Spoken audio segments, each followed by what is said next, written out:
Muy bien, continuando entonces con estos análisis del circuito eléctrico básico y los parámetros eléctricos básicos, las magnitudes eléctricas básicas, vamos a seguir eh, con la ley de Ohm.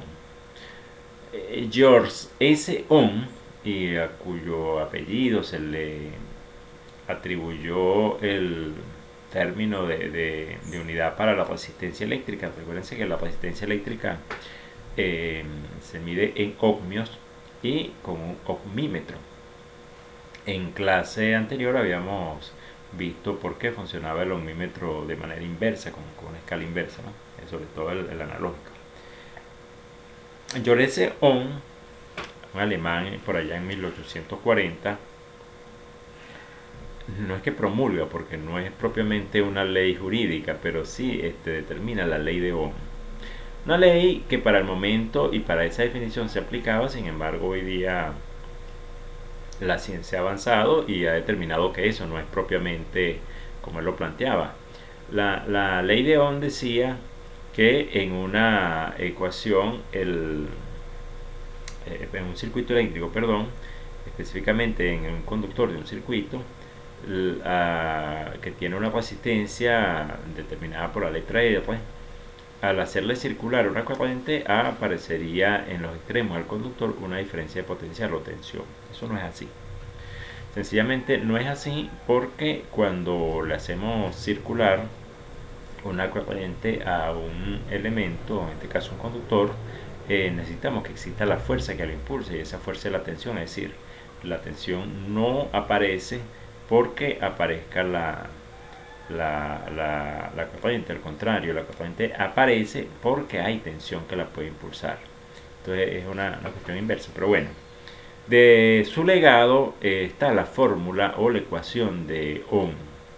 Una fórmula muy sencilla que me dice que la tensión entonces sería el producto de la intensidad por la resistencia. De esa fórmula podemos despejar o crear dos fórmulas más. Podemos decir, de acuerdo a un despeje, que la intensidad es igual a la tensión entre la resistencia y que la resistencia es igual a la tensión entre la intensidad.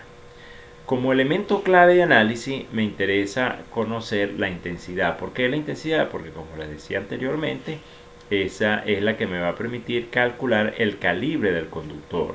Al calcular el calibre del conductor, entonces voy a tener la opción de saber el diámetro del conductor que voy a adquirir para diseñar un circuito y evitar que se me produzcan los famosos incendios eléctricos. En días pasados se incendió un apartamento con esto de la minería digital porque son equipos que consumen mucha electricidad. El señor no calculó bien el conductor, pensó que con la instalación doméstica que ya tenía era suficiente, bueno, y se quemó todo eso, pues.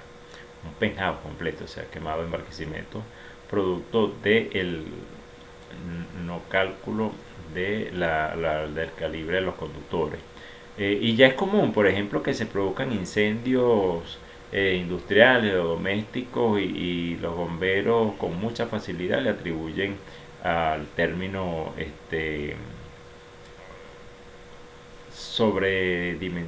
sobrecarga en los conductores que usan ellos para referirse a que los conductores han sido mal calculados o los calcularon para un circuito determinado y posteriormente le fueron agregando eh, más carga hasta que se saturaron.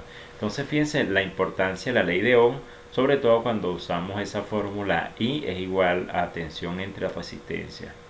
Ok, ¿para qué me sirve a mí eso? Bueno, ya les decía, para calcular el calibre de un conductor y en función de ello pudiéramos analizar otras cosas, ¿no?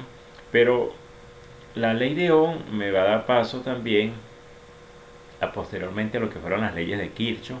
Las leyes de Kirchhoff eran unas leyes para analizar el comportamiento de las tensiones y las corrientes en circuitos eléctricos, pero sin irnos tan adelante vamos a usar elementos de análisis de circuito eléctrico un poquito más sencillo, es decir, ya no solamente el circuito eléctrico configurado por la fuente, la resistencia que es la carga y los conductores, donde los conductores pueden tener una resistencia. Ahora, ¿qué va a pasar?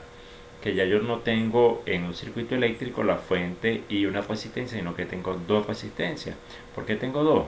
Porque tengo la resistencia de la carga y tengo la resistencia del conductor.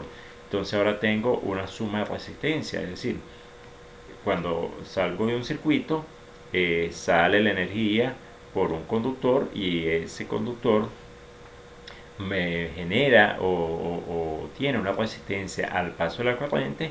Sucesivamente, cuando pase por la carga hay otra resistencia, cuando pase por el siguiente conductor para devolverse a la fuente hay otra resistencia. Entonces pudiéramos hablar de un circuito contra resistencia, un circuito positivo, ¿no? ¿Qué va a pasar? ¿Cómo calculo eso? Entonces estamos entrando al análisis de circuitos serie y posteriormente a este análisis también pudiéramos analizar los circuitos paralelos. ¿Qué es eso? ¿Cómo es eso? La combinación después de los circuitos paralelos y los circuitos serie me van a dar los circuitos mixtos. Entonces ya empiezo a complicar un poco el análisis tan sencillo que hicimos en la primera práctica de un circuito básico de 3 elementos. Ahora tiene 4 o 5 elementos. Bien, ¿qué va a pasar? Bueno, si el conductor tiene una resistencia propia, R1, vamos a llamarlo, la carga tiene una resistencia propia, R2, el segundo conductor que lleva la alimentación desde la fuente hasta desde la carga hasta la fuente, el primero es el que lleva desde la fuente a la carga, entonces ese segundo conductor tiene una resistencia R3. ¿Qué tenemos? Tres resistencias. Tenemos una tensión que está generándose en la fuente y tenemos una corriente que va a circular por todo ese camino. ¿Qué pasa si yo pongo un tubo aquí de media pulgada? Más adelante lo amplío para un tubo de 1 pulgada, después vuelvo a bajarlo para un tubo de media pulgada, después pongo un tubo. Son diferentes resistencias que les voy colocando al camino de ese fluido, en este caso líquido. La electricidad y la hidráulica tienen mucha analogía y por eso hago esas comparaciones.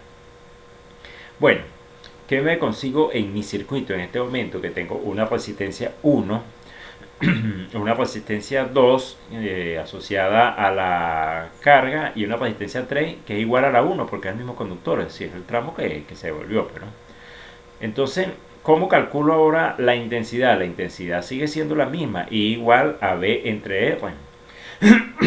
Perdón. Ahora, ¿qué va a pasar? Que cuando yo vaya a calcular la resistencia, ya no es solamente la resistencia a la carga, tengo que ver que en un circuito serie las resistencias se suman, clave con eso. Entonces la resistencia que voy a tener en el circuito va a ser la suma de la resistencia 1 más la suma de la 2 más la suma de la 3. Y en el lado la carga, la 1 y la 3 son iguales porque son los conductores. Entonces ahora tengo un circuito serie donde la resistencia es la suma de todos sus valores. ¿Quién es la intensidad en el circuito serie? La misma que salió. Entonces en un circuito serie la intensidad es igual y es constante en todo ese circuito. Ahora, ¿qué pasa con la tensión? Es la fuerza que impulsaba a los electrones. Pero esa fuerza no es infinita. Ese es como que yo tome a alguien y lo empuje, pero en lo que se me suma a otra persona para yo empujar dos ya me cuesta un poco más. Y si se me suman tres, me va a costar un poco más porque me están oponiendo resistencia, más fuerza. Entonces, como están en serie, ella sencillamente se va a distribuir proporcionalmente al valor de la resistencia. Es decir, si alguien me imprime mayor resistencia, yo tengo que ejercer mayor fuerza. Si alguien me imprime menor resistencia, yo tengo que ejercer menor fuerza. Esa es un poco la analogía. Eso quiere decir que la tensión aplicada en la resistencia 1 obviamente va a ser menor que la tensión en la resistencia 2, porque la tensión aplicada a la carga es lo central. Entonces, si yo tengo un bombillo que voy a alimentar, el bombillo tiene mayor resistencia que los conductores. No tiene lógica que yo vaya a poner unos conductores con una resistencia mayor a la carga. Eso es ilógico, ¿no?